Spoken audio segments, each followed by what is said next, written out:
चलिए भाई करते हैं स्टार्ट। हमारा नेक्स्ट जो टर्म है कॉमेडी, इसके बारे में बात करते हैं। पहले कॉमेडी क्या है पढ़ना बाद में स्टार्ट करेंगे, पहले समझ लेते हैं कि कॉमेडी क्या है। देखो कॉमेडी के बारे में जो है आप सभी लोगों ने जो है सुना होगा। जनरल लैंग्वेज में भी, सिंपल लैंग्वेज में भी हम जो है इसका इस्तेमाल करते हैं कि भाई कॉमेडी क्या है। जनरली लाफ्टर जो होता है, जनरली सिंपल भाषा में अगर अपन समझें तो जनरली हम सभी ये जानते हैं कि कोई भी टीवी सीरियल जब हम देख रहे होते हैं या कोई भी राइटिंग जब अपन पढ़ रहे होते हैं तो उसमें बीच में कई सारे जो कॉमिक एलिमेंट्स आते हैं जिनके माध्यम से हमें हंसी आए, जिनके माध्यम से हम मुस्कुराएं, तो उन कॉमिक एलिमेंट्स का यूज़ करना ही कॉमेडी कहलाता है। ठीक है ना। जैसे कॉमेडी नाइट्स विद कपिल, तो उसमें क्या होता है, कॉमेडी ही होती है, उसमें हंसाया जाता है ना। तो जनरली लाफ्टर क्रिएट करना ही कॉमेडी कहलाता है। जनरली साधारण भाषा में या सिंपल भाषा में सामान्यतः अगर हम बात करें तो कॉमेडी क्या है, to create laughter, to make others laugh, दूसरे लोगों को हंसाना, खुद हंसना, औरों को हंसाना, जोक सुना करके, जनरली इसी को हम कॉमेडी कहते हैं, है ना। यही होती है कॉमेडी। लेकिन यहाँ पर हम बात कर रहे हैं comedy in the field of literature, कि लिटरेचर के फील्ड में कॉमेडी क्या होती है। भाई ये तो कॉमेडी का सामान्य सा अर्थ है, ये तो कॉमेडी का एक जनरल मीनिंग है कि भाई हंसना हंसाना कॉमेडी कहलाती है। लोगों को हंसाना, खुद हंसना, है ना, दूसरों को लोगों में लाफ्टर क्रिएट करना, ये कॉमेडी का एक सिंपल सा मीनिंग है, साधारण सा मीनिंग है। लेकिन हमें यहाँ पर लिटरेचर के फील्ड में कॉमेडी को समझना है कि पर्टिकुलर साहित्य के फील्ड में, पर्टिकुलरली साहित्य के क्षेत्र में लिटरेचर क्या है, लिटरेचर के फील्ड में कॉमेडी क्या होती है। तो यहाँ पर कॉमेडी क्या किसके ऊपर डिपेंड करेगी, राइटिंग में डिपेंड करेगी। राइटिंग कैसी है, आपका प्लॉट कैसा है।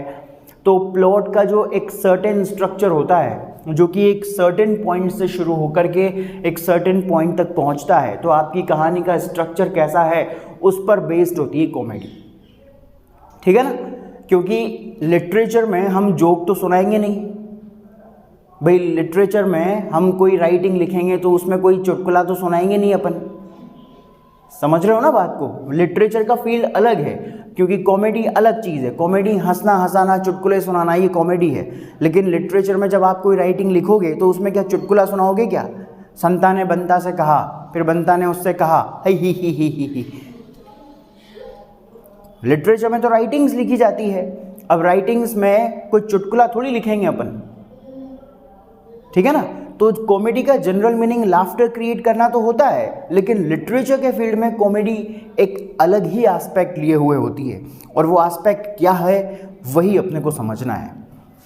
तो देखिए भाई, कॉमेडी सबसे पहली बात तो जो है ये एक ड्रामेटिक डिवाइस होता है। ये एक तरह से ड्रामेटिक डिवाइस है। ये एक तरह से ड्रामा में यूज़ की जाने वाली एक डिवाइस बोल सकते हैं हम। जैसे कि ट्रेजेडी हो गई, कॉमेडी है, कॉमेडी, ट्रेजेडी, ये सब ड्रामेटिक डिवाइसेस होते हैं, ड्रामा में इनका इस्तेमाल किया जाता है। तो जैसे कि पर्टिकुलरली जैसे आप कोई ड्रामा पढ़ रहे हो सपोज कीजिए, या जिसे हम प्ले कहते हैं, प्ले। अगर आप कोई प्ले पढ़ रहे हो, कोई ड्रामा अगर आप पढ़ रहे हो जिसकी स्टोरी हम देखते हैं कि किसी एक पॉइंट से शुरू होती है, किसी एक पॉइंट से शुरू होकर के ये कहानी धीरे धीरे आगे बढ़ती है, और आगे बढ़ते बहुत सारी तरीके की प्रॉब्लम्स जो है उस कहानी में आती है। जैसे सपोज कीजिए उस कहानी का जो प्रोटैगोनिस्ट है, प्रोटैगोनिस्ट तो आप समझ गए हो ना अब, प्रोटैगोनिस्ट तो समझ गए हो ना। कहानी का जो हीरो होता है उसको बोलते हैं प्रोटैगोनिस्ट। किसी भी कहानी का जो मेन हीरो होता है उस कहानी को हम उस हीरो को जो है हम प्रोटैगोनिस्ट कहते हैं। जैसे कि कोई भी मूवी वगैरह होती है उसमें जो हीरो होता है वो प्रोटैगोनिस्ट हो जाएगा। कोई भी राइटिंग अगर आप पढ़ रहे हो तो उसका हीरो कौन है उसे हम प्रोटैगोनिस्ट कहते हैं। तो सपोज कीजिए जैसे आपकी कोई कहानी आप पढ़ रहे हो और आपकी कहानी का जो प्रोटैगोनिस्ट है उसकी कहानी शुरू होती है, धीरे धीरे वो कहानी आगे बढ़ती जाती है, और जैसे जैसे कहानी आगे बढ़ती है हम देखते हैं कि कुछ सर्टेन पॉइंट्स पर आकर के जो है उस प्रोटैगनिस्ट को स्ट्रगल करना पड़ता है ना। काफ़ी सारे एक सर्टेन पॉइंट पर आकर के उस प्रोटैगनिस्ट को अपनी लाइफ में आकर के स्ट्रगल करना पड़ता है। बहुत सारे डिविएशंस उसकी लाइफ में आते हैं, बहुत सारी हर्डल्स, बाधाएं जो है उसकी लाइफ में आती है, डिफ़िकल्टीज़ उसकी लाइफ में आती है। तो उन डिफ़िकल्टीज़ को फाइट करना पड़ता है, उनसे लड़ाई लड़ना पड़ता है उस प्रोटैगनिस्ट को। तो इस तरह से उसकी लाइफ एक सर्टेन पॉइंट पर जाकर के बहुत ज़्यादा डिफ़िकल्ट हो जाती है, और डिफ़िकल्टी से लड़ने के लिए उसको फिर जो है स्ट्रगल करना पड़ता है। He needs to take arms against those difficulties. उसे जो है उन सारी परेशानियों के खिलाफ हथियार उठाना पड़ता है, लड़ाई लड़नी पड़ती है, जिस भी तरीके से, जो भी तरीका वो आजमाए। अब डिफ़िकल्टीज़ किसी भी जो है फील्ड में आ सकती है, चाहे वो एजुकेशन की फील्ड में आए, चाहे वो उसकी पर्सनल लाइफ में आए, चाहे वो उसकी प्रोफेशनल लाइफ में आए। डिफ़िकल्टीज़ किसी भी रूप में आ सकती है ना। उसकी फैमिली में आए या बाहरी लाइफ में, कहीं पर किसी भी रूप में आए, लेकिन डिफ़िकल्टी आती है, जिस डिफ़िकल्टी से उसे जूझना पड़ता है, स्ट्रगल करना पड़ता है। लेकिन अगर प्रोटैगनिस्ट स्ट्रगल कर रहा है, लगातार आगे बढ़ रहा है, तो एक समय ऐसा आता है कि कुछ समय के बाद या कुछ समय के स्ट्रगल के बाद एक पॉइंट पर जाकर के उसका स्ट्रगल ख़त्म हो जाता है, समाप्त हो जाता है। और धीरे धीरे धीरे धीरे जैसे जैसे लाइफ आगे बढ़ती जाती है, वैसे वैसे वो उसकी लाइफ स्मूथली जो है, स्मूथली बहुत आराम से आगे बढ़ती जाती है, और उस कहानी की हैप्पी एंडिंग हो जाती है ना। जैसे कई सारी मूवीज़ भी आप लोगों ने देखी होगी। उस मूवीज़ में क्या होता है, उन मूवीज़ में जैसे कोई प्रोटैगनिस्ट है, उसकी कहानी बताई जा रही है, तो वो प्रोटैगनिस्ट जो है अपनी लाइफ को लीड कर रहा होता है। धीरे धीरे उसकी लाइफ में प्रॉब्लम्स आना शुरू होती है, जैसे किसी विलन से भिड़ गया, किसी विलन से उसकी लड़ाई हो गई है ना, तो उस विलन के अगेंस्ट में उसको स्ट्रगल करना पड़ता है, फिर उससे लड़ाई लड़नी पड़ती है। फिर वो विलन जो है उसकी फैमिली को बहुत ज़्यादा नुकसान पहुँचाता है, फिर उसको भी लड़ाई लड़नी पड़ती है। विलन उसकी जो है माँ को किडनैप कर लेता है ना, और फिर और समस्या खड़ी हो जाती है। इस तरह की और डिफ़िकल्टीज़ आती है, बहुत सारी प्रकार की समस्याएं आती है। फिर वो उसके खिलाफ लड़ाई लड़ता रहता है। तो काफ़ी लंबे समय तक, लगभग जब तक वो पिक्चर पूरी नहीं हो जाती, तब तक जो है वो स्ट्रगल करता ही रहता है। लेकिन लास्ट में एक टाइम ऐसा आता है जहाँ पे जाकर के वो उस विलन को मार देता है, या उन समस्याओं से उसको छुटकारा मिल जाता है। अगर मारता भी नहीं है अगर, तो सज़ा दिलवा देता है ना। जैसे पुलिस में पकड़वा दिया, अरेस्ट करवा दिया उस विलन को, और अरेस्ट करवा करके और सारी परेशानियों से जो है फ्री हो जाता है, सारी परेशानियों से मुक्ति उसको मिल जाती है। और इस तरह से फिर अपनी लाइफ को वापस जैसी पहले चल रही थी स्मूथ, बिल्कुल वैसे ही उसकी लाइफ फिर से स्मूथ चलना शुरू हो जाती है ना। तो इस तरह से जब कहानी की हैप्पी एंडिंग हो जाती है, भाई बीच में तो काफ़ी सारी प्रॉब्लम्स आई, लेकिन वो सारी की सारी प्रॉब्लम्स धीरे धीरे जाकर के जो है समाप्त हो जाई। सारी की सारी प्रॉब्लम समाप्त हो गई। किसकी वजह से हुई? हमारे प्रोटैगनिस्ट के कॉन्टीन्यूअस स्ट्रगल की वजह से। अगर वो स्ट्रगल नहीं करता तो शायद वो जो है वो डिफ़िकल्टीज़ शायद कभी ख़त्म नहीं होती, लेकिन वो लगातार लड़ाई लड़ता रहता है, स्ट्रगल करता रहता है। उसी के परिणाम स्वरूप जो है वो सारी डिफ़िकल्टीज़ उसकी समाप्त हो जाती है। और लास्ट में जब उस कहानी की हैप्पी एंडिंग होती है, तो ऐसी कहानी को ही हम कॉमेडी कहते हैं। ये है लिटरेचर में कॉमेडी। ऐसी जो कहानी होती है, इस प्रकार की कहानी को ही लिटरेचर में कॉमेडी कहा जाता है। ड्रामेटिक डिवाइस है ये। ड्रामों में जनरली, ड्रामा की ब्रांच भी हम इसे कह सकते हैं कि ये एक ड्रामा की ब्रांच है, क्योंकि जिस तरह से ड्रामेटिक डिवाइस के रूप में ट्रेजेडी का इस्तेमाल किया जाता है, उसी तरह से कॉमेडी का इस्तेमाल किया जाता है। ट्रेजेडी में तो क्या है, दुखद कहानी बताई जाती है। ट्रेजेडी में कहानी का एंड ट्रेजिक होता है। ट्रेजेडी में क्या होता है, कहानी का एंड ट्रेजिक होता है, यानी उसमें कहानी की हैप्पी एंडिंग नहीं होती, दुख के साथ ही जो है कहानी ख़त्म हो जाती है। जबकि कॉमेडी में क्या होता है, इसमें जस्ट अपोजिट होता है ट्रेजेडी के। इसमें जो है हैप्पी एंडिंग होती है। इसमें दुख तो आता है उसकी लाइफ में, प्रोटैगनिस्ट की लाइफ में, परेशानियां तो आती है प्रोटैगनिस्ट की लाइफ में, लेकिन लास्ट में जाकर के सब कुछ ठीक हो जाता है, बिल्कुल अच्छा हो जाता है और सारी दुख सारी परेशानियां जो है उसके ख़त्म हो जाते हैं। और इस तरह से जब कहानी की हैप्पी एंडिंग होती है तो ऐसी कहानी को ही हम लिटरेचर में कॉमेडी कहते हैं। ठीक है, ये है कॉमेडी। अब यहाँ पे हंसना हंसाना वो सारी चीज़ें यहाँ पर नहीं आई ना, तो ये कॉमेडी होता है। तो जनरल मीनिंग कॉमेडी का वही होता है, लाफ्टर क्रिएट करना, है ना, हंसना हंसाना। लेकिन यहाँ पर लिटरेचर में तो अपन चुटकुले नहीं सुनाएंगे, लिटरेचर में तो राइटिंग्स लिखी जाती है। लिटरेचर में लिटरेरी जो जेनरेज हैं, लिटरेरी जो फॉर्म्स हैं वो कौन कौन से हैं? पोइट्री है, ड्रामा है, या तो आपको पोइट्री लिखना है, या तो आपको ड्रामा लिखना है, या तो आपको नोवेल लिखना है, या एसे लिखना है, या शॉर्ट स्टोरी लिखना है, बस यही तो है। और क्या होता है लिटरेचर में? लिटरेचर में या तो आपका सामना पोइट्री से होगा, या प्ले ड्रामा से होगा, या नोवेल से होगा, या एसे से होगा, या शॉर्ट स्टोरी से होगा, बस यही तो है। पोइट्री, ड्रामा, नोवेल, एसे, शॉर्ट स्टोरी, ये 5-6 चीज़ें ही हैं, बस केवल 5 ही है। इन 5 चीज़ों के अलावा और होता क्या है लिटरेचर में, बताओ आप? यही तो चीज़ें हैं। तो बस ये 5 चीज़ें ही पढ़नी है आपको। अब इनके अलावा कोई चुटकुले तो लिखे जाएंगे नहीं, तो सिंपल सी बात है कि लिखे जाएंगे अगर तो प्ले लिखा जाएगा, नोवेल लिखा जाएगा, एसे लिखा जाएगा, शॉर्ट स्टोरी लिखी जाएगी, या जो है पोइट्री लिखी जाएगी। तो प्ले में इसका इस्तेमाल होता है, ड्रामेटिक डिवाइस है, ट्रेजिडी की तरह ही। जैसे ट्रेजिडी में ट्रेजिक एंड होता है किसी कहानी का, उसी तरह से कॉमेडी में किसी कहानी की हैप्पी एंडिंग होती है। और ऐसी कहानी जिसमें प्रॉब्लम्स आती है लेकिन बाद में हैप्पी एंडिंग हो जाती है, ऐसी कहानी को ही हम कॉमेडी कहते हैं। फिर चाहे वो पिक्चर की कहानी हो, मूवी, है ना, मूवी कोई स्टोरी, मूवी की स्टोरी हो, या कोई बुक में पढ़ने वाली कोई कहानी हो जिसको आप पढ़ रहे हो या देख रहे हो। कहानी की हैप्पी एंडिंग अगर हो रही है, बीच में दुख आता है लेकिन लास्ट में हैप्पी एंडिंग हो जाती है, तो ऐसी कहानी को ही हम क्या कहते हैं? कॉमेडी कहते हैं। चलिए अब पढ़ते हैं।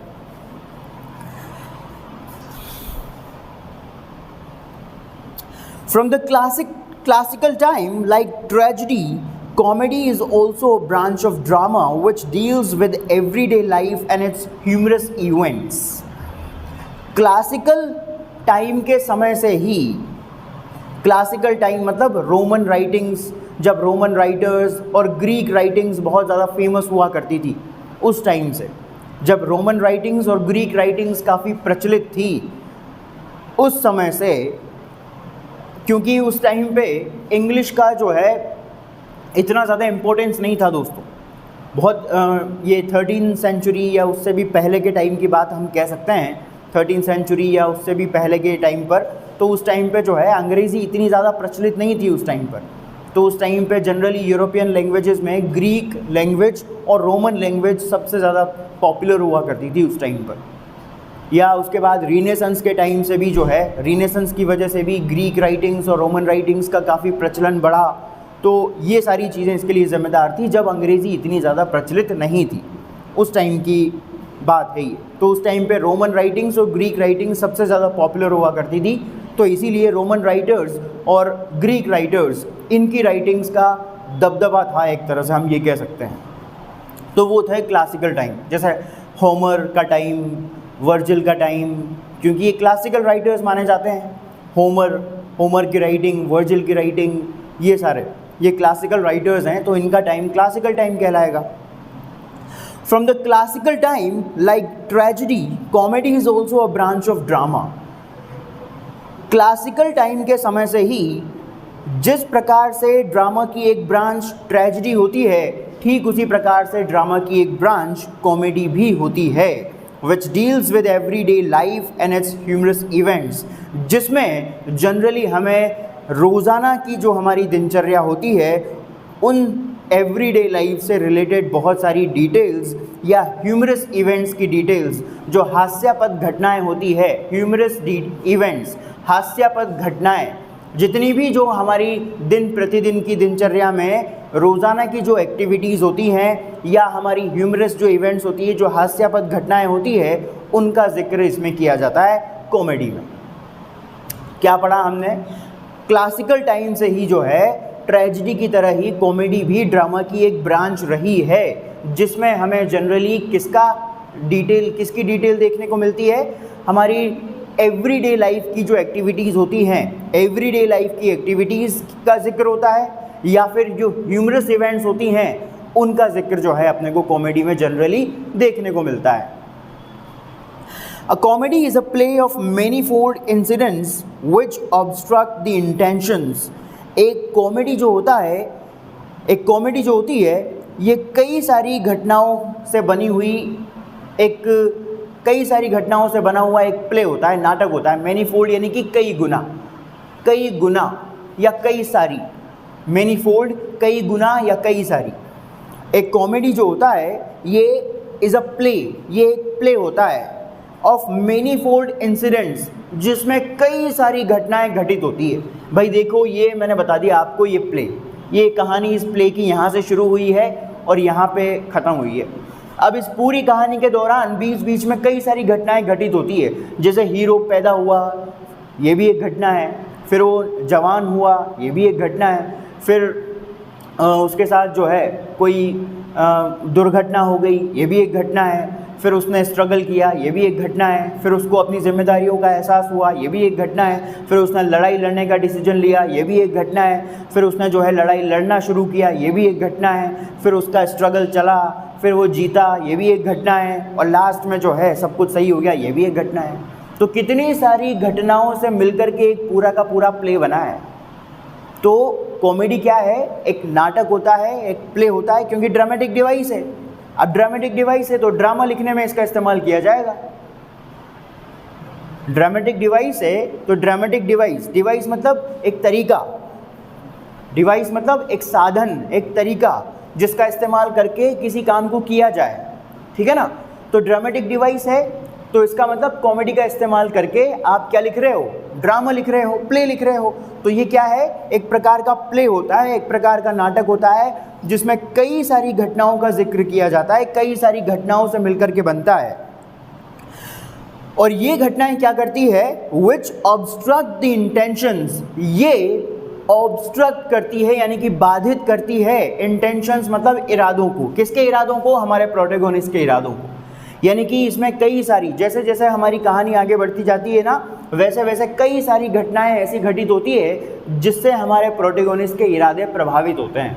जैसे कि प्रोटैगोनिस्ट प्लान क्या बना रहा है लेकिन हो क्या जाता है। कई बार अपन सोचते क्या हैं और हो क्या जाता है। कई बार अपन सोचते हैं कि भाई हाँ, मेरे दोस्त वगैरह सब लोग घूमने जा रहे हैं, मैं भी उनके साथ जा रहा हूँ, टिकट भी आपने करा लिया है, लेकिन एट द लास्ट मोमेंट आपको पता लगता है कि भाई आपकी फैमिली में कोई ज़रूरी काम आ गया, तो उसकी वजह से जो है आपके इंटेंशंस बाधित हुए नहीं हुए। इंटेंशन मतलब इरादे। भाई आपके इरादे तो गोवा घूमने जाने के थे आपके दोस्तों के साथ, टिकट भी हो गया था, जा भी रहे थे, बस कल सवेरे उठ करके बैग भी पैक कर लिया था, बैग उठा करके चलना ही था। लेकिन रात को ही फ़ोन आ गया कि भाई अंकल जी की जो है तबीयत ख़राब है और आपको वहाँ पे जाना पड़ेगा। तो आपके इंटेंशंस बाधित हुए नहीं हुए।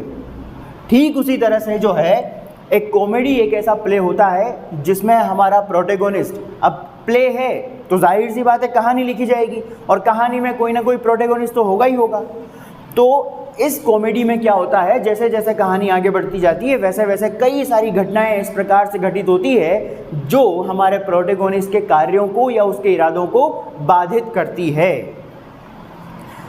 The plans and the actions of man for a while, कुछ समय के लिए। फॉर अ वाइल का मतलब होता है कुछ समय के लिए हमारे जो प्रोटैगोनिस्ट होते हैं, मतलब जो भी, अब यहाँ पे मैन आया है, मैन, क्योंकि किसी एक पर्टिकुलर प्रोटैगोनिस्ट के बारे में बात नहीं कर रहे हैं अपन, है ना, कंफ्यूज मत होना आप।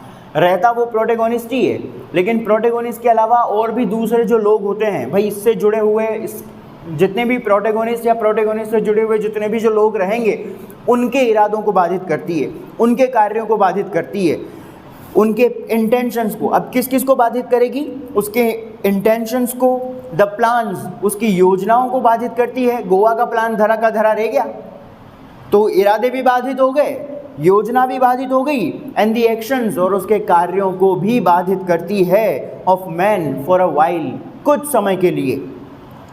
and then lead them to a happy result through disputes, quarrels, perplexities and disappointments. और उसके बाद में फिर ये कॉमेडी क्या करती है, then lead them, उन सभी लोगों को आगे ले जाती है। भाई जैसे जैसे कहानी आगे बढ़ती जाएगी वैसे वैसे वैसे वैसे वो सारी प्रॉब्लम्स पीछे छूटती जाएंगी। भाई प्रोटैगोनिस्ट की लाइफ में बाधाएं आ गई ना, और बाधाओं से वो परेशान भी हो गया। अब कुछ समय के लिए वो बाधाएं उसको परेशान करती हैं, लेकिन कुछ समय के बाद वो बाधाएं पीछे छूटना शुरू हो जाती हैं और वो प्रोटैगोनिस्ट हमारा जो है वो आगे बढ़ जाता है। ठीक है ना। एंड लीड दैम, और उसके बाद ये कॉमेडी यानी कि ये कहानी क्या करती है, लीड दैम, उन सभी लोगों को जिनके इरादे इस प्रकार, जिनके प्लान्स, जिनके एक्शंस इस प्रकार बाधित होते हैं या जो बाधाएं उनको परेशान करती है, वो कहानी क्या करती है, उन लोगों को आगे लेकर के जाती है, ज़िंदगी में आगे बढ़ाती है टू अ हैप्पी रिजल्ट, एक खुशी से भरे हुए परिणाम की तरफ। भाई यहाँ पे जाके तो सब हैप्पी हो जाएगा ना, एंडिंग तो हैप्पी होगी ना, तो उस हैप्पी एंडिंग की तरफ जो है उन लोगों को आगे लेकर के जाती है क्या, वो कहानी। कौन सी कहानी, ये कॉमेडी वाली कहानी। ये कॉमेडी वाली कहानी उन सभी लोगों को जो अभी तक परेशान हैं, स्ट्रगल कर रहे हैं उन सारी प्रॉब्लम से, धीरे धीरे ये कहानी उन लोगों को आगे लेकर के जाती है टू हैप्पी रिजल्ट, उस हैप्पी एंडिंग की तरफ, थ्रू, में से होकर के। थ्रू ये प्रेपोजिशन है, प्रेपोजिशन आपने पढ़ा होगा।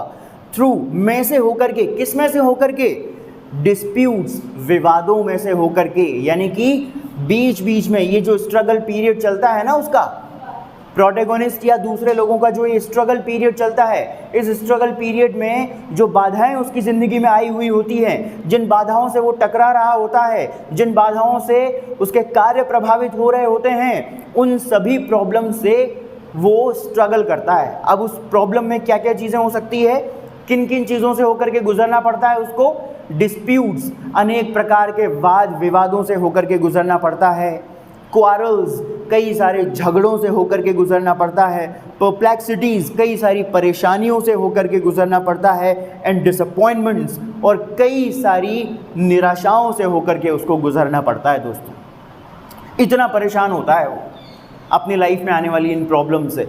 ये जो स्ट्रगल पीरियड चलता है ना उसका, ये तकलीफ़ें जो उसकी लाइफ में आती है, तो इन तकलीफ़ों की वजह से उसको जो है वाद विवाद भी करना पड़ता है, झगड़े हो जाते हैं, परेशानियां जो है उसको सहन करनी पड़ती है, चिंता होना जो है, चिंताएं हो जाती है, चिंताओं को सहन करना पड़ता है, निराशाओं को सहन करना पड़ता है, इतनी सारी चीज़ों से होकर के गुजरना पड़ता है, इतने सारे स्ट्रेस से होकर के गुजरना पड़ता है, इतना तनाव झेलना पड़ता है उसको। लेकिन फाइनली वो कहानी उसको कहाँ ले जाती है, हैप्पी एंडिंग की तरफ ले जाती है, और एक पॉइंट पर जाकर के ये सारी समस्याएं, ये सारा स्ट्रगल उसका ख़त्म हो जाता है और कहानी की हैप्पी एंडिंग हो जाती है, और वो खुशी खुशी रहना शुरू कर देता है। कौन, प्रोटैगोनिस्ट, वो खुशी खुशी रहना जो है शुरू कर देता है बस। और ऐसी कहानी जिसकी हैप्पी एंडिंग हो जाए, बस उसी को तो हम लिटरेचर के फील्ड में क्या कहते हैं, कॉमेडी कहते हैं। There are some obstructions in the starting, but no one is slain or no one slays. दोस्तों इस कॉमेडी वाली कहानी में, जैसे ही ये कॉमेडी वाली जो कहानी होती है प्ले में, ये कॉमेडी वाली जो कहानी होती है, there are some obstructions मतलब बाधाएं। स्टार्टिंग में हमें कुछ बाधाएं देखने को मिलती है।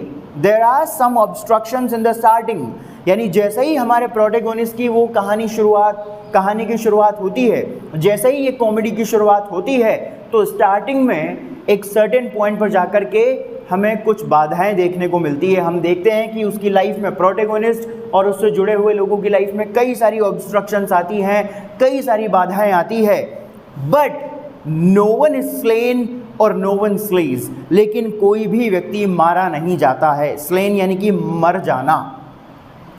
नो वन इज स्लेन, कोई भी व्यक्ति ना तो मरता है, और नो वन स्लेज, और ना कोई किसी को मारता है। स्ले का मतलब मारना, स्लेन यानी कि मरा हुआ, मर जाना। यानी कि पूरी कहानी में जो है, पूरी कहानी में आपको क्या देखने को मिलेगा, स्ट्रगल देखने को मिलेगा, प्रॉब्लम्स देखने को मिलेगी, चिंताएं देखने को मिलेगी, स्ट्रेस देखने को मिलेगा, प्रॉब्लम्स, परप्लेक्सिटीज, एग्नी, पीड़ा, दुख, दर्द सब कुछ देखने को मिलेगा उस स्ट्रगल पीरियड के दौरान। कई सारी ऑब्स्ट्रक्शंस आएंगी, कई सारी हिंड्रेंसेस आएंगी, बाधाएं आएंगी, जिनकी वजह से वो प्रोटैगनिस्ट और उसकी लाइफ से रिलेटेड जितने भी लोग हैं वो सब परेशान हो जाएंगे, सब दुखी हो जाएंगे।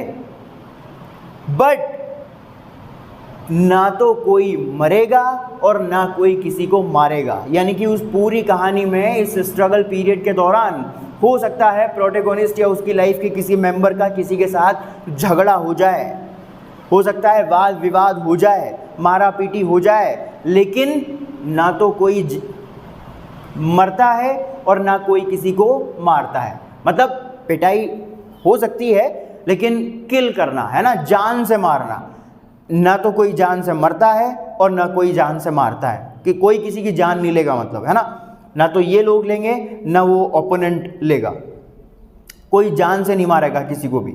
मारा पीटी हो सकती है, कहा सुनी हो सकती है, झगड़े हो सकते हैं, लेकिन जान से कोई किसी को नहीं मारता, है ना। ऐसी घटना आपको इस कहानी में देखने को नहीं मिलेगी। ना तो कोई किसी की जान लेगा और ना कोई अपनी जान देगा, मतलब कोई मरेगा नहीं। लेटर, लेकिन जैसे जैसे कहानी आगे बढ़ती जाती है, बाद में old differences and the obstructions are resolved. लेकिन जैसे जैसे कहानी आगे बढ़ती जाती है, बाद में वैसे वैसे सारे के सारे जो डिफरेंसेस हैं, सारे के सारे जो अंतर हैं, सारी की सारी जो उदासीनता है एंड द ऑब्स्ट्रक्शंस, और जो सारी की सारी जो बाधाएं हैं, आर रिजोल्व्ड, वो सारी की सारी सोल्व हो जाती है, रिजोल्व हो जाती है, उनका समाधान हो जाता है जैसे जैसे कहानी आगे बढ़ती जाती है। और एक सर्टेन पॉइंट पर आकर के जब वो सारी समस्याएं, वो स्ट्रगल पीरियड जब उस प्रोटैगनिस्ट का खत्म होता है, एक पॉइंट पर आकर के उसकी सारी समस्याएं समाप्त हो जाती है, खत्म हो जाती है, उसकी सभी प्रकार की परेशानियों से उसे मुक्ति मिल जाती है एक पॉइंट पर आकर के। एंड उस पॉइंट पर आकर के भाई, जैसे यहां पर कहानी जो है यहां से आगे बढ़ते बढ़ते बढ़ते बढ़ते बढ़ते बढ़ते यहां तक पहुंच गई, एंड तक आ गई, है ना। तो एंड पर आकर के हम देखते हैं कि जो भी समस्याओं से वो शुरू से लेकर के और यहाँ तक जिन सारी प्रॉब्लम से वो पीड़ित रहा है, जिन सारी समस्याओं से वो परेशान रहा है, इस पॉइंट पर आकर के जो है उसे उस सारी परेशानियों से, सभी प्रकार की दुखों चिंताओं से जो है मुक्ति मिल जाती है। And all the differences and obstructions are resolved, सभी प्रकार की बाधाओं का और उदासीनता का, सभी प्रकार की तकलीफों का जो है समाधान कर दिया जाता है। द वर्चुअस आर रिवॉर्डेड, और जो गुणवान व्यक्ति होते हैं वर्चुअस, उन्हें सम्मानित किया जाता है। सेपरेटेड वंस, देखो गुणवान व्यक्ति, लास्ट में हैप्पी एंडिंग में आप देखते होंगे कई बार मूवीज वगैरह में, जो प्रोटैगनिस्ट की मदद करने वाले जो लोग होते हैं, या प्रोटैगनिस्ट खुद अगर किसी की मदद करता है, जैसे पुलिस की मदद की इसने, है ना, गुंडों से भिड़ गया, विलन से भिड़ गया, और विलन से भिड़ करके विलन से जब भिड़ा तो इसकी लाइफ में भी प्रॉब्लम आ गई, लेकिन उसके साथ उसका संघर्ष चलता रहा विलन के साथ, है ना। पुलिस भी उसको पकड़ने का काम करती रही और ये प्रोटैगनिस्ट भी जो है उसको पकड़ने का काम करता रहा, लेकिन प्रोटैगनिस्ट क्योंकि उसको परेशान कर रहा था, तो इसीलिए जो हमारा विलन था वो भी इसको और इसकी लाइफ से जुड़े हुए दूसरे लोगों को परेशान करना शुरू कर देता है। लेकिन ये हार नहीं मानता प्रोटैगनिस्ट, लगातार जो है स्ट्रगल करता रहता है, लेकिन लास्ट में जाकर के जो है ये आखिरकार उसको अरेस्ट करवा ही देता है। तो लास्ट में जाकर के जो है कहानी हैप्पी एंडिंग तक पहुंच जाती है। प्रोटैगनिस्ट और उसकी लाइफ से जुड़े हुए सभी लोगों को सभी प्रकार की तकलीफों से मुक्ति मिल जाती है, और जो गुणवान व्यक्ति होते हैं उन्हें लास्ट में सम्मानित किया जाता है। जैसे मान लीजिए प्रोटैगनिस्ट ने पुलिस का साथ दिया, तो ये गुणवान व्यक्ति हुआ नहीं हुआ, और इसके साथ साथ और भी दूसरे जितने भी हेल्प करने वाले, अच्छे काम में मदद करने वाले जो लोग हैं, बुराई के खिलाफ लड़ने वाले जो लोग हैं, अच्छाई के लिए लड़ने वाले जो लोग हैं, उनका लास्ट में जाकर के सम्मान किया जाता है, उन्हें अवॉर्ड किया जाता है, गुणवान व्यक्तियों का सम्मान होता है लास्ट में जाकर के। Separated ones are united, separated यानी कि जो एक दूसरे से जुदा हो गए लोग जो होते हैं, यानी कि एक दूसरे से जो अलग हो जाते हैं, आर यूनाइटेड, वो एक बार फिर से मिल जाते हैं।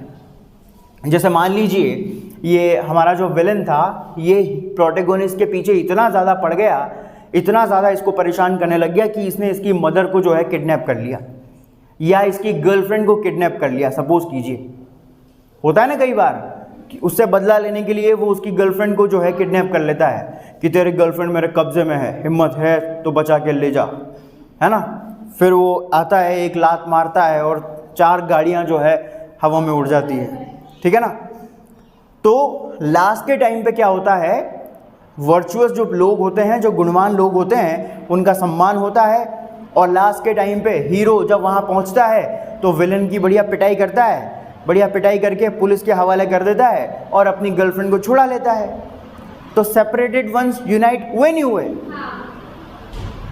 अपनी गर्लफ्रेंड को बचा लेता है ना वो। तो जिन 2 लोगों को उस विलन ने जुदा कर दिया था वो लोग एक बार फिर से मिल जाते हैं। सेपरेटेड वंस आर यूनाइटेड, जुदा हुए लोग फिर से मिल जाते हैं। And wicked ones are made to repent, wicked यानी कि दुष्ट, और जो दुष्ट प्रवृत्ति के लोग होते हैं उन्हें मजबूर किया जाता है टू रिपेंट, पश्चाताप करने के लिए, उन्हें पश्चाताप करने के लिए मजबूर किया जाता है। एंड रिग्रेट, और खेद प्रकट करने के लिए जो है विवश किया जाता है। खेद प्रकट करना, खेद प्रकट करने के लिए विवश किया जाता है। किनके ऊपर? देयर फॉलीज, उनकी गलतियों के ऊपर। एंड वीकनेसेस, और उनकी कमज़ोरियों के ऊपर।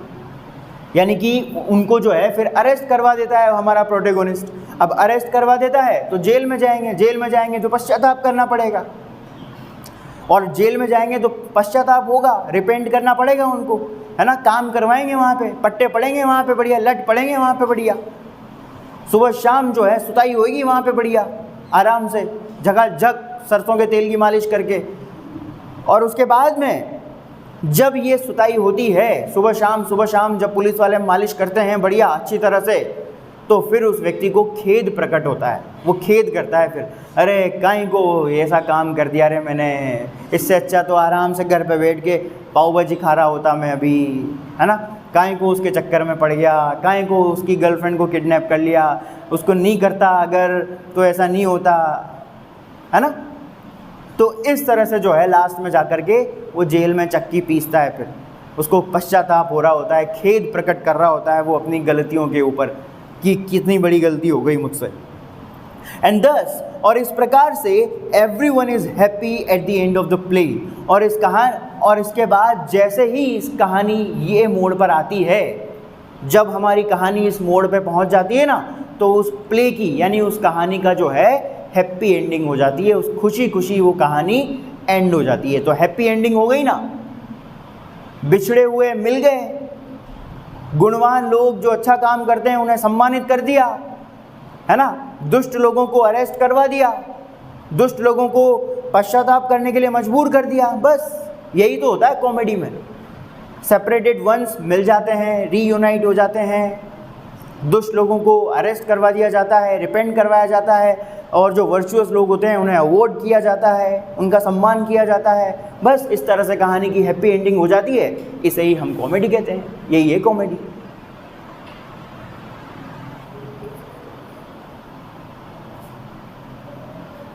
बताइए कोई डाउट है तो, अगर नहीं है बस इसी को हम कॉमेडी कहते हैं, ये होती है कॉमेडी। तो आज के बाद से अगर आप कोई भी कहानी पढ़ें या कोई मूवी अगर देखें तो इन लिटरेरी टर्म्स का इस्तेमाल वहाँ पर कीजिए, इन लिटरेरी टर्म्स को अप्लाई करके देखिए वहाँ पर।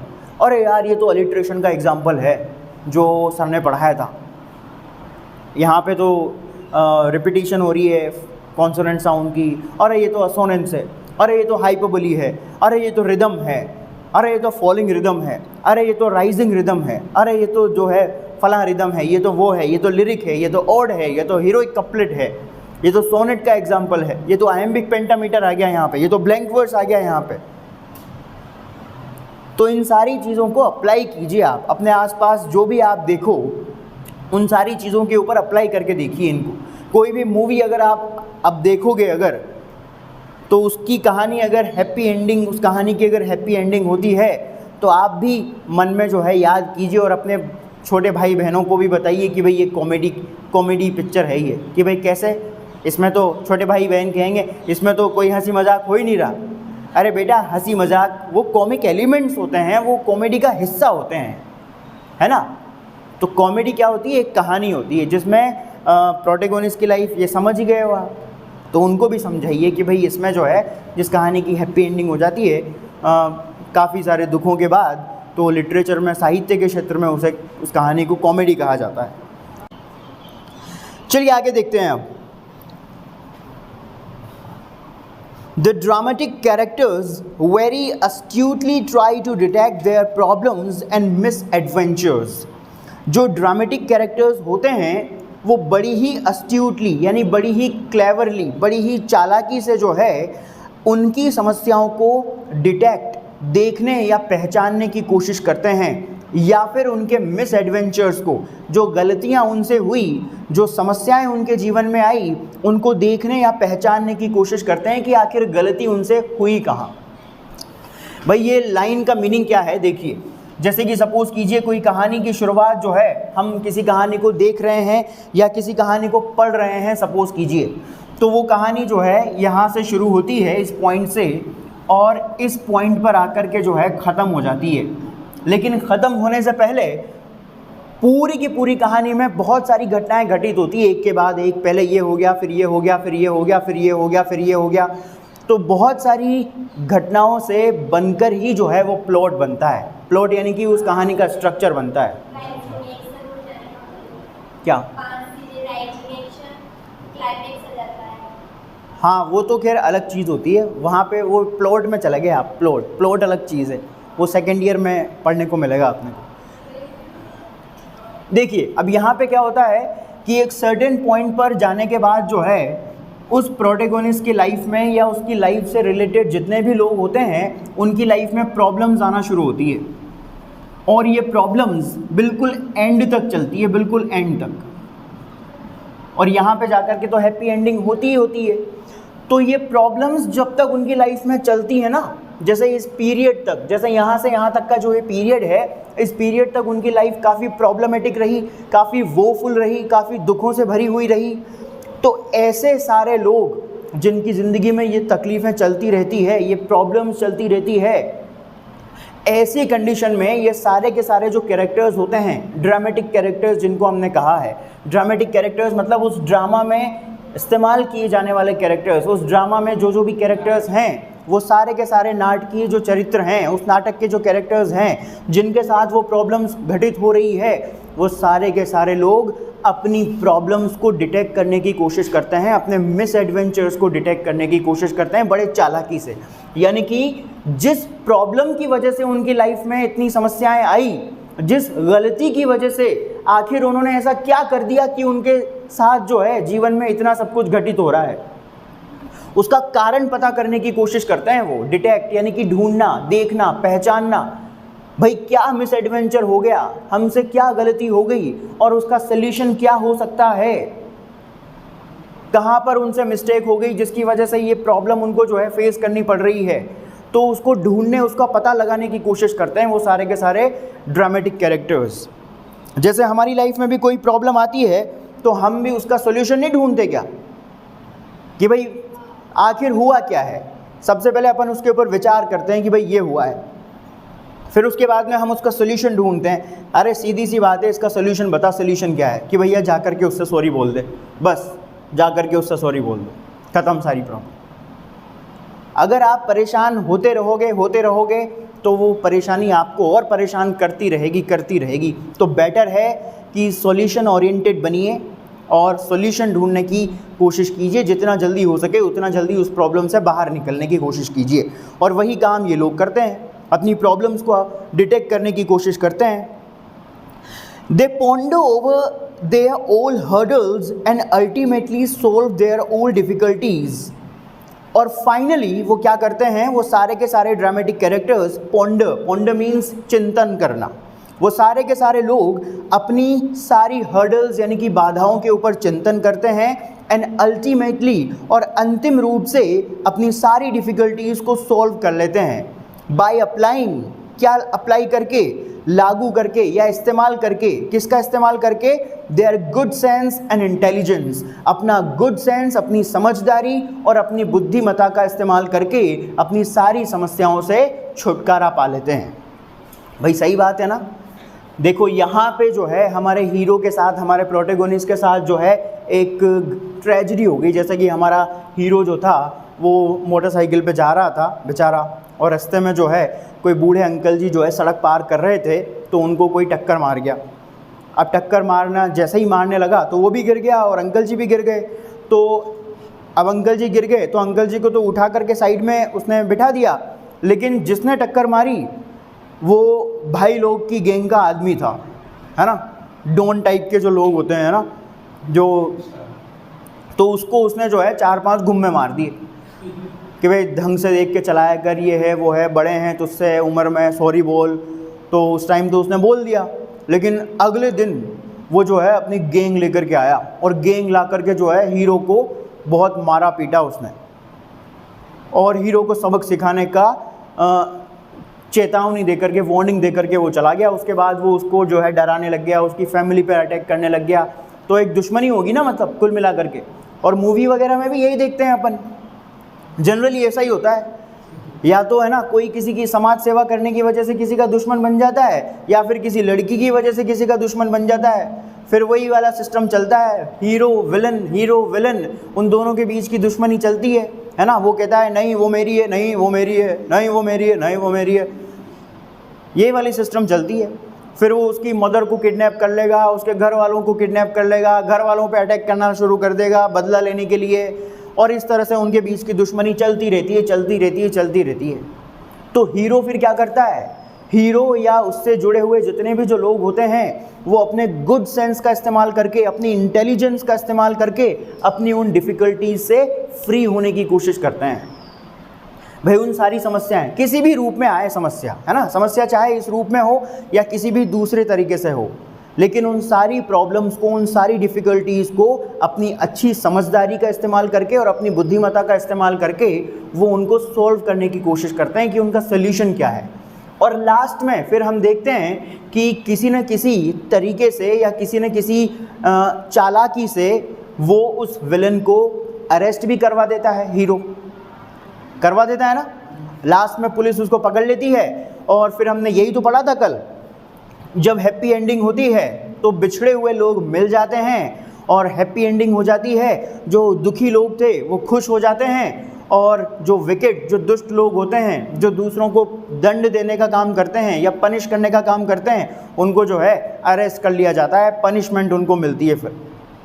और इस तरह से फिर कहानी की हैप्पी एंडिंग हो जाती है। फिर दोनों लड़का लड़की मिल जाते हैं और उसके बाद हैप्पी एंडिंग, ख़त्म कहानी।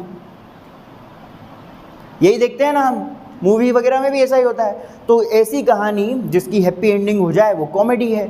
लेकिन कॉमेडी यानी कि हैप्पी एंडिंग होने से पहले कितना कुछ स्ट्रगल होता है, कितना स्ट्रगल अपने को देखने को मिलता है हीरो की लाइफ में, और उस लाइफ से मतलब उसकी लाइफ में आने वाली उन सारी प्रॉब्लम्स को वो देखता है, अच्छी तरह से एनालाइज करता है, उसके ऊपर सोचता विचारता है, और अच्छी समझदारी से, बुद्धिमत्ता से काम करके उस सॉल्यूशन, मतलब उस प्रॉब्लम का सॉल्यूशन ढूंढने की कोशिश करता है। They see that their difficulties disappear into the air, और इस प्रकार से जब उस दिशा में काम करते हुए अपनी सारी प्रॉब्लम से फ्री होने के बारे में जब वो सोचता है, विचारता है, इस प्रकार से जब कार्य करता है, तो लास्ट में इसके परिणाम स्वरूप वो देखता है कि उसकी सारी की सारी जो डिफ़िकल्टीज़ है वो कहीं गायब हो जाती है, यानी कि लास्ट में वो उन सारी परेशानियों से मुक्त हो जाता है, फ्री हो जाता है completely. Since there is no serious problem in a true comedy, अब देखिए एक असली जो कॉमेडी वाली कहानी होती है, उस कॉमेडी वाली कहानी में कोई भी सीरियस प्रॉब्लम अपने को देखने को नहीं मिलती है, यानी कि कोई भी वायलेंस वाला या कोई भी, अपन ने ऊपर पढ़ा था ना, ये कॉमेडी वाली कहानी में ना तो कोई मरता है और ना कोई किसी को मारता है। इस कॉमेडी वाली कहानी में दुश्मनी अपने को देखने को मिल सकती है, वायलेंस अपने को देखने को मिल सकती है, मारपीट हो सकती है, झगड़ा हो सकता है, लेकिन कोई भी मरता नहीं है, ना तो कोई किसी को मारेगा ना कोई मरेगा।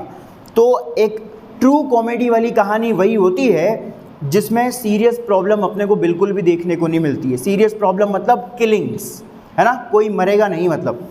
Therefore, इसीलिए the deep emotions of the audience are neither aroused nor involved, और यही कारण है कि इस कारण से जो ऑडियंस के जो डीप इमोशंस होते हैं, डीप इमोशंस यानी कि उनके जो गहरे भाव होते हैं, वो गहरे भाव ना तो वो जागृत होते हैं और ना ही इसमें शामिल होते हैं। भाई देखो, अब अगर मान लो अगर आपने कोई कहानी आप देख रहे हो, जैसे मूवी वगैरह भी अपन कई बार देखते हैं, तो मूवी वगैरह में भी आपके प्रोटैगनिस्ट के साथ अगर मान लो कोई ट्रेजेडी हो जाती है, तो कहानी देखते देखते हम उस हीरो से, उसकी लाइफ से इतना ज़्यादा जुड़ जाते हैं, इतना ज़्यादा कनेक्ट हो जाते हैं, है ना, अपने आप को उससे इतना अटैच कर लेते हैं कि उसके साथ अगर कोई भी दुखद घटना घटित होती है ना, तो चोट उसको लगती है लेकिन आंसू अपने निकलते हैं। होता नहीं होता? बताओ, होता है ना। और इसके पीछे का रीज़न क्या है? इसके पीछे का रीज़न होता है क्योंकि हम जो है उसके ट्रेजिक इफ़ेक्ट में बंध जाते हैं। जो ट्रेजेडी होती है ना उसके साथ, हमारे प्रोटैगनिस्ट के साथ, उसके ट्रेजिक इफ़ेक्ट में हम बंध जाते हैं, जुड़ जाते हैं, अटैच हो जाते हैं डीपली। इसी वजह से हमें रोना आता है, जबकि वो तो सिर्फ एक नाटक है। असली में तो वो नाटक कर रहे हैं, असली में ना वो उसको कुछ हुआ है, लेकिन फिर भी हम रोना शुरू कर देते हैं। क्यों? क्योंकि वो इफ़ेक्ट ही कुछ ऐसा होता है, बहुत ही डीप इमोशंस होते हैं वो।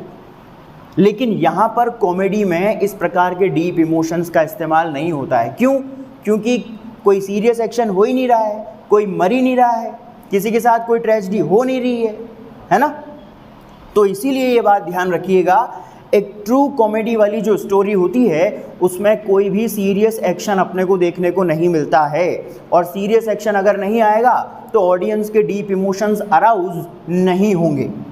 ठीक है, तो ये चीज़ सबसे ज़्यादा इम्पोर्टेंट है। यहाँ पर कॉमेडी में जो है सीरियस एक्शन नहीं होता है, इसीलिए हमें ऑडियंस के डीप इमोशंस देखने को नहीं मिलते हैं। कॉमेडी में डीप इमोशंस कहाँ देखने को मिलेंगे? ट्रेजेडी में देखने को मिलेंगे। The aim of comedy is to create laughter and happiness and also to amuse audience.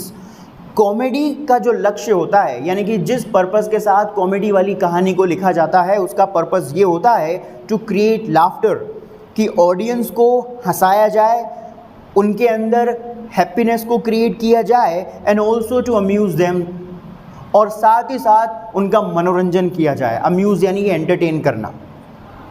एक कॉमेडी वाली राइटिंग जो होती है, ट्रू कॉमेडी वाली जो राइटिंग होती है, उसका पर्पस यही होता है, उसका टारगेट बस यही होता है, ऑडियंस को हंसाना, उन्हें हैप्पीनेस फील कराना और उन्हें अम्यूज़ करना, उन्हें एंटरटेन करना, बस।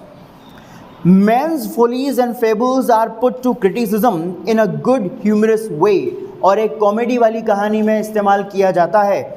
कई सारे जो लोग होते हैं उनकी गलतियों को, फॉलीज, मिस्टेक्स, गलतियों को, एंड फेबल्स, और कहानियों को, आर पुट, उनको प्रस्तुत किया जाता है इस प्रकार से आपस में, टू क्रिटिसिज्म, आलोचना करते हुए, क्रिटिसिज्म, आलोचना करते हुए, इन अ गुड ह्यूमरस वे, एक बहुत ही हास्यास्पद तरीके से।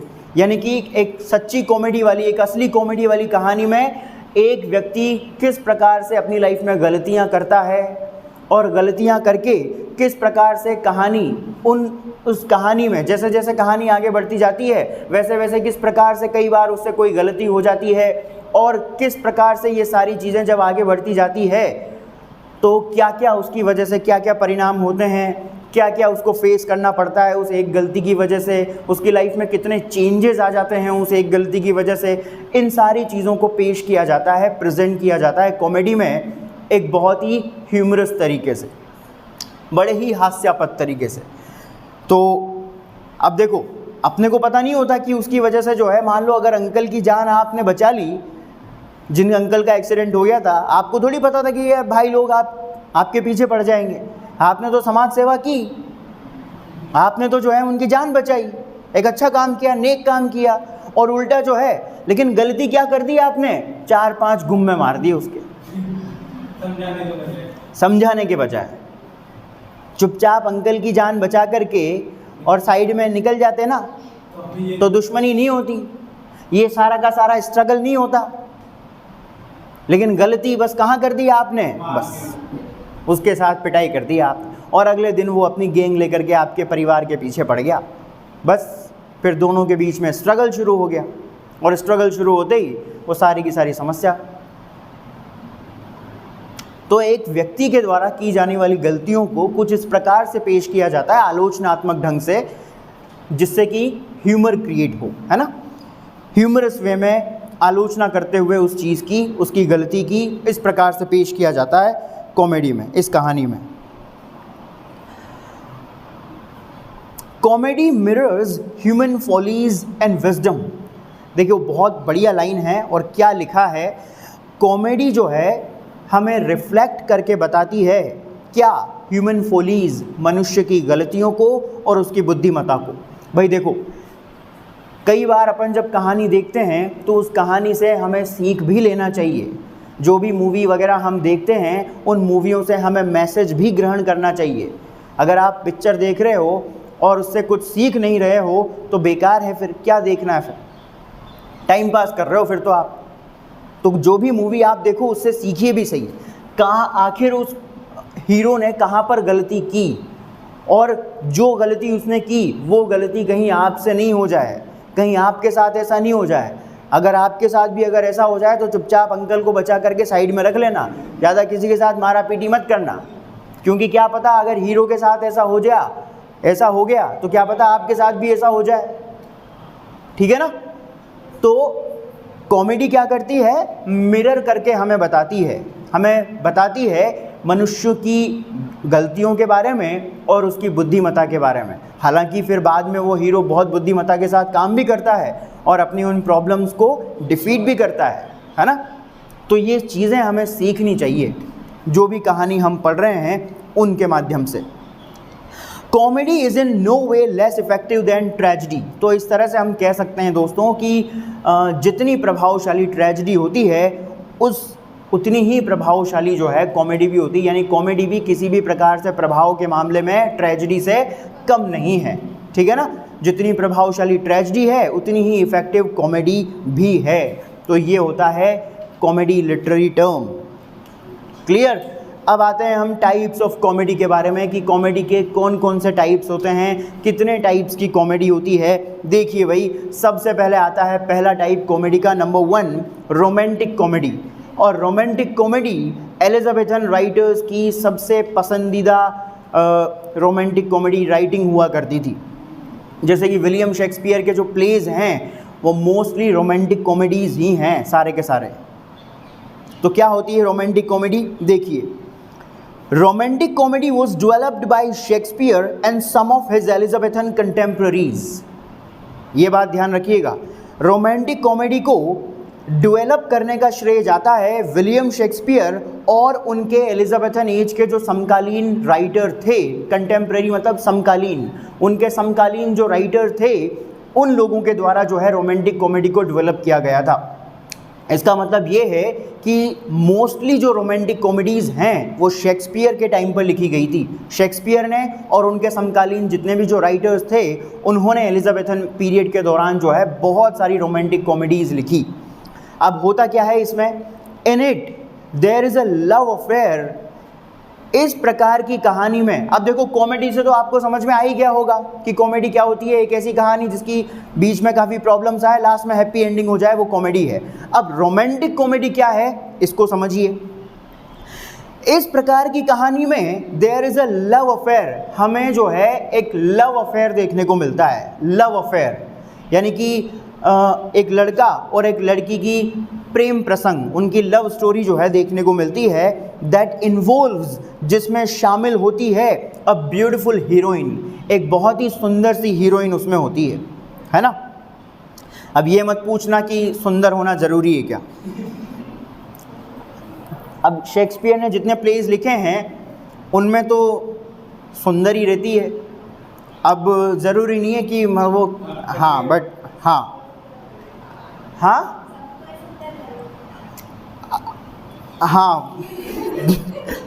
जो भी है, खैर। तो कुल मिलाकर के बस आप ये ध्यान रखिए कि उसमें एक लव अफेयर होता है और जिसमें एक बहुत ही सुंदर सी उस कहानी की हीरोइन बहुत ही ब्यूटीफुल होती है। And this love does not run smooth, और ये जो लव स्टोरी होती है ये स्मूथली आगे नहीं बढ़ रही होती है ना। बहुत ही आसानी से ये आगे नहीं बढ़ती है। बट अब आसानी से आगे नहीं बढ़ती है का मतलब क्या है, बीच बीच में काफ़ी सारी डिफ़िकल्टीज आती हैं, है ना। कभी पापा नाराज़ हो जाते हैं, कभी भैया नाराज़ हो जाते हैं, कौन है वो लड़का, हैं नहीं ये शादी नहीं हो सकती, कौन है वो, अभी मारपीट करके जो है भैया धमकियां देते हैं, है ना, आज के बाद अगर उससे मिली तो ये कर देंगे वो कर देंगे, पापा तैयार नहीं होते हैं, है ना, नहीं तेरी शादी उससे नहीं हो सकती, वो अलग जात का है, वो अलग धर्म का है, फलाना ढिंकाना, इस तरह की न जाने कितनी समस्याएं आती है भाई साहब। हमारी सोसाइटी की एक्चुअल पिक्चर है ये, है ना, हमारे समाज की एक वास्तविक तस्वीर है ये, जहाँ पे कभी ऊंच नीच देखी जाती है ना, वो तो हाई क्लास से बिलोंग करता है, वो तो लोअर क्लास से बिलोंग करती है, या लड़का लड़की में इस तरह से जो है भेदभाव चलते रहते हैं, है ना, वो तो उस जाति का है, वहाँ शादी करेंगे क्या, हमारे स्टेटस का क्या होगा, हमारे उसका क्या होगा, ये फलाना वो ऐसा वो ढिंकाना, ये पता नहीं इस तरह की जाने कितनी समस्याएँ चलती रहती है। तो कुल मिला करके लव स्टोरी जो होती है रोमांटिक कॉमेडी में, वो स्मूथली आगे नहीं चल रही होती है ना, आसानी से उनका प्रेम जो है आगे नहीं बढ़ता है, बहुत सारी डिफ़िकल्टीज आती है, बट ओवरकम्स ऑल डिफ़िकल्टीज। लेकिन इस प्रकार की कहानी में, रोमांटिक कॉमेडी में, लड़का और लड़की दोनों ही अपनी ज़िद पर अडिग रहते हैं। हमारी सोसाइटी में तो क्या होता है कि लड़की के मम्मी पापा लड़की को भड़का देते हैं, हम मर जाएंगे, है ना, और तू उस लड़के को छोड़ दे, हम मर जाएंगे, नहीं तो तेरे मम्मी पापा मर जाएंगे। इमोशनल जो है अत्याचार करते हैं उस लड़की के ऊपर, हाँ इमोशनली जो है ब्लैकमेल करते हैं उसको, तो बेचारी उस लड़की को जो है मन मार करके फिर छोड़ना पड़ता है। नहीं बापू, जितना मेरा बाबू मेरे लिए इम्पोर्टेंट है उतना ही मेरा बापू भी मेरे लिए इम्पोर्टेंट है, तो कोई बात नहीं बापू, आपके लिए मैं अपने बाबू को छोड़ने के लिए तैयार हूँ, ठीक है। तो बापू के चक्कर में बाबू को छोड़ देती है वो, है ना, और इस तरह से उनकी लव स्टोरी जो है बीच में अधूरी रह जाती है। तो समाज में तो एक्चुअली में तो ये होता है, लेकिन मूवीज़ में क्या होता है आप देखिए, मूवीज़ में ये होता है कि मूवीज़ में उनकी लव स्टोरी स्मूथली चलती तो नहीं है, लेकिन लड़का और लड़की दोनों अडिग रहते हैं अपनी बात पे कि नहीं चाहे कुछ भी हो जाए, कट जाऊंगी, मर जाऊंगी, ट्रेन के नीचे आ जाऊंगी, लेकिन शादी उसी से करूंगी, है ना। वो गाना सुना होगा आपने, तुझको ही दुल्हा बनाऊंगी वरना कुंवारी मर जाऊंगी, है ना। तो वो शायद किसी सही बनाया होगा, है ना, हाँ डांस भी, तो तुझको ही दूल्हा बनाऊंगी वरना कुंवारा मर जाऊंगी, हाँ, तो ये वाली सिचुएशन है। तो वाकई में लवर्स को ऐसे ही नेचर का होना चाहिए कि भाई या तो ये या फिर कोई नहीं, बस। तो या तो प्यार करो तो अडिग रहो, और अडिग रहने की अगर हिम्मत नहीं है तो करो ही मत फिर, है ना, ये वाली बात है। तो लास्ट में इस तरह की कहानी में भी लास्ट में जो लवर्स होते हैं वो अपनी बात पर अडिग रहते हैं, और उनके अडिग रहने की वजह से ही दे ओवरकम ऑल डिफ़िकल्टीज़, उनके प्यार के मार्ग में आने वाली सभी बाधाओं को वो कंट्रोल कर लेते हैं, ओवरकम कर लेते हैं, यानी कि उससे पार पा लेते हैं। And ends in a happy union, और लास्ट में दोनों खुशी खुशी मिल जाते हैं और उनकी शादी हो जाती है, दोनों मिल जाते हैं, और इस तरह से कहानी की हैप्पी एंडिंग हो जाती है। तो इस प्रकार की अगर कोई कहानी आपको अगर देखने को मिलती है तो तुरंत कह देना यार तुम्हारी स्टोरी तो रोमांटिक कॉमेडी है यार, हाँ तुम्हारी स्टोरी तो रोमांटिक कॉमेडी है। आपके भी अगर कोई फ्रेंड वगैरह के साथ, अगर किसी के साथ ये हुआ है जिसके लव स्टोरी में इस प्रकार की अगर कोई डिफ़िकल्टीज़ आए, बहुत प्रॉब्लम्स आई होगी, भाग गए होंगे, है ना, फिर लास्ट में घर वालों ने एक्सेप्ट नहीं किया होगा, फिर लेकिन लास्ट में जा कर के मान जाते हैं किसी न किसी तरीके से, भाई माँ की तो बच्ची मार बापा उतारू हो रही च, माँ को तो परेशानी आ रही है, यूँ कर रही है फलाना ढिंकाना, कोई बात ना साहब करा दियो, कहीं करा, बच्चा बच्ची की खुशी जरूरी छ को स्टैंडर्ड जरूरी छ, तो कोई बात ना बेटा, तू जैसा कहोगी वैसा ही करेंगे अपन, तो चिंता मत कर, जा जा सिमरन जा, जी ले अपनी ज़िंदगी। तो ये वाली सिचुएशन हो जाती है। तो लास्ट में सब मान जाते हैं, हैप्पी एंडिंग हो जाती है, और जब उनकी शादी हो जाए तो ऐसे लोगों को अपनी शादी में एक बढ़िया सुंदर सी तस्वीर खिंचवानी चाहिए और नीचे रोमांटिक कॉमेडी लिखवानी चाहिए, रोमांटिक कॉमेडी, और अपने फिर बच्चों को दिखानी चाहिए अगर उनके बच्चे इन केस फ्यूचर में अगर इंग्लिश लिटरेचर पढ़ते हैं तो, ताकि उनको पता रहे कि भाई रोमांटिक कॉमेडी ये होती है। हाँ, हमने हमारे पेरेंट्स की जो कहानी है वो रोमांटिक कॉमेडी का ही एग्जाम्पल है। ठीक है भाई, ये होती है romantic comedy. William Shakespeare's play as you like it, जो आपके सिलेबस में है फर्स्ट ईयर में, ये रोमांटिक कॉमेडी ही है, इसको पढ़ करके देख लेना। एज यू लाइक इट जो प्ले है आपके सिलेबस का, ये रोमांटिक कॉमेडी का ही एग्जाम्पल है दोस्तों, जो हम पढ़ रहे हैं अभी रोमांटिक कॉमेडी।